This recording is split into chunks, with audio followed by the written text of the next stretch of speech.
Hello, today we will guide you through how to delete Manychat account. To begin, make sure you are logged into your Manychat workspace and start from the Home tab. This is the main dashboard area, and it's the best place to begin because it gives you access to all of the account controls you'll need for this process. From the Home tab, look to the left-hand navigation menu and click on Settings. This is where Manychat keeps the key options related to your workspace, channels, and account management. Once you're inside Settings, locate the Delete option and click on it. At this point, you may see that the account cannot be deleted right away. That's because Manychat requires you to remove the connected account before the delete option can be completed.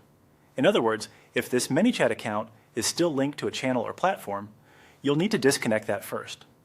To do that, stay within Settings and click on Messenger.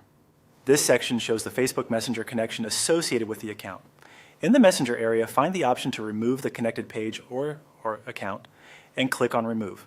Take your time here and make sure you're removing the correct connection, since this step is necessary before deletion becomes available. If the account is also connected somewhere else, repeat the same idea for the other linked account, such as another Messenger connection. The goal is to make sure the Manychat account is no longer attached to any active channel.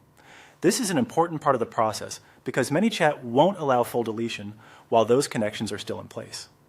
Once you've finished removing the connected account or accounts, go back to Settings. Now return to the Delete option and click it again. At this stage, the account should be ready for deletion. As a quick tip, before deleting your account, it's a good idea to double check whether there is anything you may want to save, such as automation details, audience information, or other workspace data, since deleting an account can be permanent. Also, make sure all required disconnections have been completed so you don't run into any delays. And that's it. That's how to delete a Manychat account by first removing its connected Messenger account, then returning to Settings to complete the deletion.